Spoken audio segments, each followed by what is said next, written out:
Hi friends, নমস্কাৰ tech টক চলে আপোনালোক সকলোকে স্বাগতম। বন্ধুসকল আপোনালোক সকলোৱে গম পাইছে যে ভাৰত চৰকাৰে 59টা চাইনিজ এপ ভাৰতত নিষিদ্ধ ঘোষণা কৰিছে। এই 59টা এপৰ ভিতৰত আমি ফাইল শ্বেয়াৰৰ বাবে ব্যৱহাৰ কৰা দুটা এপ জেন্ডাৰ আৰু শ্বেয়াৰিড আছিল অন্যতম।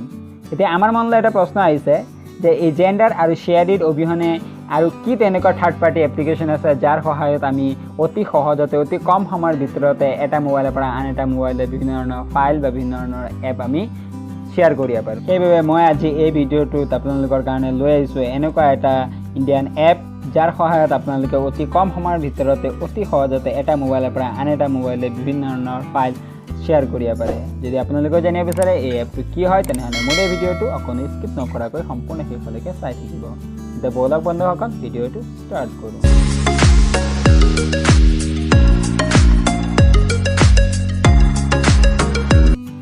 বন্ধুসকল প্ৰথমতে আপোনালোকে আপোনালোকৰ মোবাইলত থকা প্লে ষ্ট'ৰটো অ'পেন কৰি ল'ব। অ'পেন কৰাৰ পিছত ইয়াত আপোনালোকে চাৰ্চ কৰিব প্ৰেছটো PRESTO প্ৰেছটো। ইয়াত ফাৰ্ষ্ট যিটো এপ হয় সেই এপটো আপোনালোকে ইনষ্টল কৰি ল'ব। বন্ধুসকল এই এপটো ব্যৱহাৰ কৰিবলৈ অতি সহজ হয় আৰু অতি কম সময়ৰ ভিতৰতে আপোনালোকে এটা মোবাইলৰ পৰা আন এটা মোবাইললৈ যিকোনো ফাইল শ্বেয়াৰ কৰিব পাৰে। আৰু বন্ধুসকল এই এপটোৰ যিটো ৰেটিং হয় সেই ৰেটিংটো ভাল আছে, আপোনালোকে দেখা পাই আছে 4.9 ৰেটিং হয়। বন্ধুসকল এই এপটো ভাৰততে ডেভেলপ কৰা হৈছে। মই ইয়াত ডেভেলপাৰ কণ্টেক্টটো দেখাই দিছোঁ, আপোনালোকে দেখা পাই আছে এড্ৰেছ চেন্নাই ইণ্ডিয়াতে এই এপটো ডেভেলপ কৰা হৈছে। আৰু এই এপটোত সকলোকে ভাল লগা বস্তুটো হৈছে এই এপটোত কোনো ধৰণৰ এড নাহে, যেনেকৈ জেন্ডাৰ বা শ্বেয়াৰিডত এড দেখুওৱা হৈছিলে, কিন্তু ইয়াত কোনো ধৰণৰ এড আপোনালোকৰ দেখুওৱা নহয়। মই এই এপটোক অলৰেডি ইনষ্টল কৰি দিছোঁ, গতিকে মই এই এপটোক এতিয়া অ'পেন কৰি আপোনালোকক দেখাই দিছোঁ। অ'পেন হৈ আছে, অ'পেন হৈ গ'ল। অ'পেন হোৱাৰ পিছত এনেকুৱা ধৰণৰ ইণ্টাৰফেচ আপোনালোকৰ সন্মুখত আহি যাব, আপোনালোকে দেখা পাই আছে। তাৰপিছত তলত যিটো এৰ' চিম্বল আছে তাত আপোনালোকে ক্লিক কৰিব। ক্লিক কৰাৰ পিছত ইয়াত আছে ছেটআপ পাৰ্মিশ্যন, আপোনালোকক পাৰ্মিশ্যন বিচাৰিছে, আপোনালোকে কি কৰিব ছেটআপত ক্লিক কৰিব। ক্লিক কৰাৰ পিছত তাত ষ্ট'ৰেজ পাৰ্মিশ্যন বিচাৰিছে, আপোনালোকে আক্সত ক্লিক কৰিব। ক্লিক কৰাৰ পিছত এলাউত ক্লিক কৰি দিব। পাৰ্মিশ্যন হৈ গ'ল। তাৰপিছত আপোনালোকে আকৌ এই যিটো এৰ' চিম্বল আছে তাত আপোনালোকে ক্লিক কৰি দিব। ক্লিক কৰাৰ পিছত ইয়াত ছেটআপ ইয়ৰ প্ৰফাইল, আপোনালোকে আপোনালোকৰ প্ৰফাইলটো দিব লাগিব। আপোনালোকে আপোনাৰ প্ৰফাইলটো দিবও পাৰে নিদিব পাৰে, সেইটো আপোনালোকৰ লগত কথা। মই ইয়াৰ যিটো ডিভাইচ নেম হয় সেইটো চেঞ্জ কৰি দিছোঁ। চেঞ্জ কৰিবৰ কাৰণে ইয়াত এটা আপোনালোকে পেনৰ চিম্বল দেখা পাইছে, তাত আপোনালোকে ক্লিক কৰিব। ইয়াত মই নামটো চেঞ্জ কৰি দিছোঁ।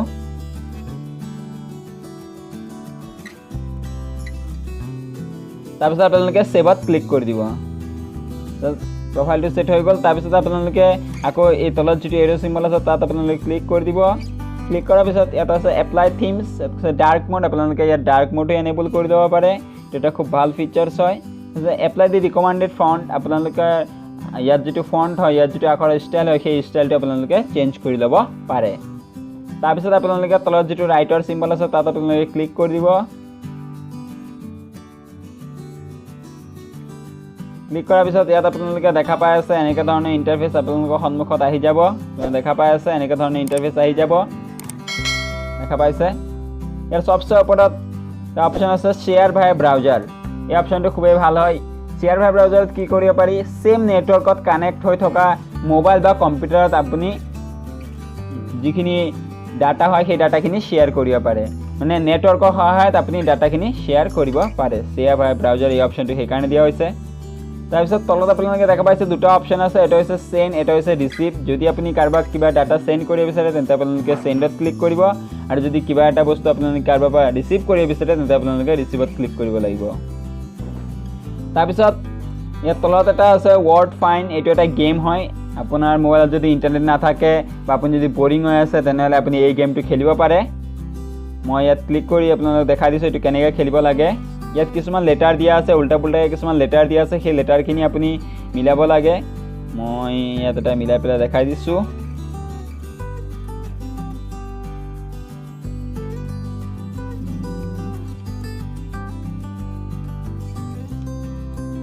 BAN বেন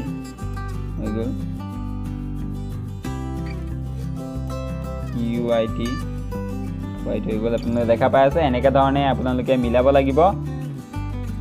এইটো আপোনালোকে খেলিব পাৰে। তাৰপিছত ইয়াত তলত আপোনালোকে ইনষ্টাগ্ৰাম বুলি লিখা দেখা পাইছে বা ইনষ্টাগ্ৰামৰ চিম্বলটো ইয়াত আহি গৈছে ইয়াত আপোনালোকে কি কৰিব পাৰে ইনষ্টাগ্ৰামৰ যিখিনি মিডিয়া হয় সেই মিডিয়াখিনি লিংক ইয়াত কপি কৰি সেই মিডিয়াটো আপোনালোকে ইয়াৰ পৰা ডাউনলোড কৰিব পাৰে ওপৰত দেখা পাইছে পেষ্ট দি লিংক বুলি অপশ্যন আছে ইয়াত আপোনালোকে যিটো ইনষ্টাগ্ৰামৰ মিডিয়া হয় সেই মিডিয়াৰ লিংকটো ইয়াত আপোনালোকে পেষ্ট কৰিব লাগিব তাৰপিছত ইয়াত আপোনালোকে সেই মিডিয়াটো ডাউনলোড কৰিব পাৰিব বন্ধুসকল তাৰপিছত এটা অপশ্যন দেখা পাইছে ক্লিনাৰ ইয়াৰ সহায়ত আপোনালোকে আপোনালোকৰ মোবাইলত থকা যিখিনি জাংক ফাইল হয় সেই জাংক ফাইলখিনি আপোনালোকে ক্লিয়াৰ কৰিব পাৰে তাৰ কাৰণে আপোনালোকে কি কৰিব ইয়াত স্ক্যান বুলি অপশ্যন দেখা পাইছে তাত আপোনালোকে ক্লিক কৰি দিব ক্লিক কৰাৰ লগে লগে এইটো স্ক্যান হ'বলৈ আৰম্ভ কৰি দিব আপোনালোকে দেখা পাই আছে এনেকা ধৰণে আপোনালোকে আপোনালোকৰ মোবাইলত থকা যিখিনি জাংক ফাইল হয় সেই ফাইলখিনি আপোনালোকে ক্লিন কৰিব পাৰে মানে মোবাইলটো আপোনালোকে ক্লিন কৰি ৰাখিব পাৰে তাৰপিছত ইয়াত আপোনালোকে দেখা পাইছে ষ্টেটাছ বুলি ইয়াত আপোনালোকে কি কৰিব পাৰে আপোনালোকৰ মোবাইলত থকা যিখিনি হোৱাটছআপ ষ্টেটাছ হয় সেই ষ্টেটাছখিনি আপোনালোকে চাব পাৰে হোৱাটছআপ ওপেন নকৰাকৈ আপোনালোকে ইয়াৰ পৰা আপোনালোকৰ হোৱাটছআপত অহা যিখিনি ষ্টেটাছ হয় সেই ষ্টেটাছখিনি আপোনালোকে চাব পাৰে আৰু সেই ষ্টেটাছখিনি ইয়াত আপোনালোকে ছেভ কৰিও ৰাখিব পাৰে বা আপোনালোকে ইয়াৰ পৰা শ্বেয়াৰো কৰিব পাৰে নকল এতিয়া আমি সেটিংছত কি কি আছে সেইখিনি চাই লম তাৰপিছত আমি জানিম যে কেনেকৈ ধৰণে আমি ফাইল এটা সেন্ড বা ৰিসিভ কৰিব লাগে গতিকে সেটিংছত গৈছো প্ৰিফাৰেন্স এটা আপোনালোকে দেখা পাইছে ডাৰ্ক মোড বুলি আছে এটা আপোনালোকে ডাৰ্ক মোড এনেবল কৰিব পাৰে আপোনালোকে দেখা পাইছে এটো খুবই ভাল ফিচাৰছ হয় আপোনালোকে যে ডাৰ্ক মোড ডিজেবল কৰিব লাগে এটাক ক্লিক কৰি দিব ডাৰ্ক মোডটো নাইকিয়া হৈ যাব এপ্লাই দি ৰিকমেন্ডেড ফন্ট বুলি আছে এটা আপোনালোকে আপোনালোকৰ যেটো ষ্টাইল হয় আখৰৰ ষ্টাইল সেই ষ্টাইলটো চেঞ্জ কৰিব পাৰে দেখা পাই আছে আখৰৰ ষ্টাইল চেঞ্জ হৈ গৈছে আকৌ যদি এটা আপোনালোকে ক্লিক কৰে আকৌ আগৰ নিচিনাকৈ আহি যাব তাৰ বিভিন্ন ধৰণৰ অপচন আছে সেইখিনি আপোনালোকে চাই ল'ব এতিয়া কোনোবা এটা ফাইল আমি কেনেকৈ সেন্ড বা ৰিসিভ কৰিব পাৰিম সেইখিনি আমি জানিম কোনসকল কিবা এটা ফাইল যদি আপুনি কাৰোবাক সেন্ড কৰিবলগীয়া থাকে তেন্তে ইয়াত সেন্ডৰ অপচন আছে আপুনি সেন্ডত ক্লিক কৰি দিব ক্লিক কৰাৰ লগে লগে ইয়াত আপোনালোকে দেখা পাইছে আপুনি যদি এপ সেন্ড কৰিব বিচাৰে এপ আহিছে যদি আপোনালোকে ফাইল সেন্ড কৰিব বিচাৰে তেন্তে ফাইল সেন্ড কৰিব পাৰিব মানে আপোনাৰ ফাইল মেনেজাৰত যিখিনি ফাইল থাকে সেই ফাইলখিনি আপুনি ইয়াৰ পৰাই ডাইৰেক্ট সেন্ড কৰিব পাৰিব মিউজিক আপোনালোকৰ মোবাইলত থকা যিখিনি মিউজিক হয় সেই সকলোবোৰ মিউজিক এটা আহি যাব আপোনালোকে ইয়াৰ পৰা মিউজিক সেন্ড কৰিব পাৰিব ফটো আপোনালোকৰ মোবাইলত থকা সকলোবোৰ ফটো ইয়াত আহি যাব আপোনালোকে ইয়াৰ পৰা আপোনালোকৰ মোবাইলত থকা ফটোখিনি সেন্ড কৰিব পাৰিব ভিডিও সেন্ড কৰিব পাৰিব আপোনালোকৰ মোবাইলত থকা যিখিনি ভিডিও ইয়াত আহি যাব আপোনালোকে ইয়াৰ পৰা ভিডিওখিনি সেন্ড কৰিব পাৰিব আপোনালোকক মই ফটো এটা সেন্ড কৰি দেখাই দিছো প্ৰথমতে মই এই ফটোটো সিলেক্ট কৰি লৈছো তাৰপিছত তলত আপোনালোকে দেখা পাইছে ফটোটো সিলেক্ট কৰাৰ পিছত তলত সেন্ডৰ অপচন আহি গৈছে ইয়াত আপোনালোকে ক্লিক কৰি দিব ক্লিক কৰাৰ পিছত ইয়াত দুটা অপচন আপোনালোকে দেখা পাইছে এটা হৈছে শো কিউআৰ আৰু এটা হৈছে স্ক্যান কিউআৰ শো কিউআৰত কি কৰিব লাগে আপুনি যদি কাৰোবাৰ পৰা কিবা এটা ফাইল ৰিসিভ কৰে তেন্তে আপুনি কিউআৰ কোডটো দেখাব লাগে আৰু সেই মোবাইলটো যেটো মোবাইলৰ পৰা আপুনি ফাইলটো ৰিসিভ কৰি আছে সেই মোবাইলটো দি পেলাই ইয়াৰ কিউআৰ কোডটো স্ক্যান কৰিব লাগে আৰু স্ক্যান কিউআৰত কি হয় আপুনি যদি কিবা এটা ফাইল কাৰোবাক সেন্ড কৰিব বিচাৰিছে তেনেহলে আপুনি সেই যেটো মোবাইলত সেন্ড কৰিব সেই মোবাইলৰ কিউআৰ কোডটো উলিয়াই পেলাই আপুনি ইয়াৰ পৰা স্ক্যান কৰিব লাগিব যেহেতু মই কিবা এটা ফাইল সেন্ড কৰিব বিচাৰিছো মোৰ বেলেগ ফোনলৈ গতিকে মই কি কৰিম স্ক্যান কিউআৰত ক্লিক কৰিম মানে যদি আপুনি কিবা এটা ফাইল ৰিসিভ কৰে তেন্তে শো কিউআৰত ক্লিক কৰিব আৰু যদি কিবা এটা ফাইল আপুনি সেন্ড কৰিব বিচাৰে তেনেহলে আপুনি স্ক্যান কিউআৰত ক্লিক কৰিব লাগিব মই স্ক্যান কিউআৰত ক্লিক কৰি দিছো কৰাৰ পিছত ইয়াত কৈছে যে turn mobile data off for your security আপোনাৰ সিকিউৰিটি কাৰণে আপোনাৰ যেটো মোবাইল ডাটা হয় সেই মোবাইল ডাটাটো আপুনি অফ কৰিব লাগিব গতিকে মই মোবাইল ডাটাটো অফ কৰি দিছো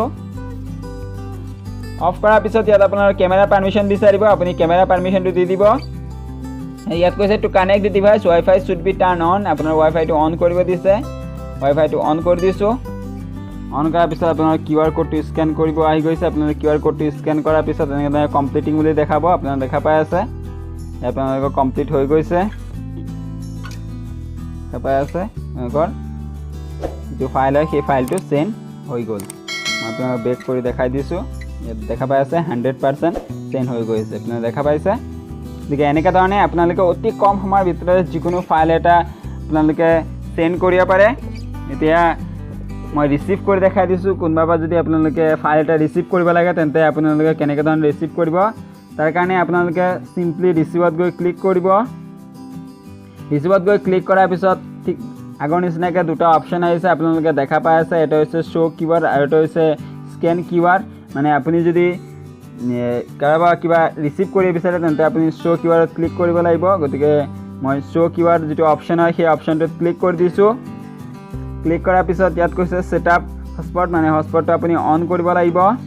মই হটস্পটটো অন কৰি দিছোঁ অন কৰাৰ পিছত ইয়াত আপোনালোকৰ কিউআৰ কোডটো আহি যাব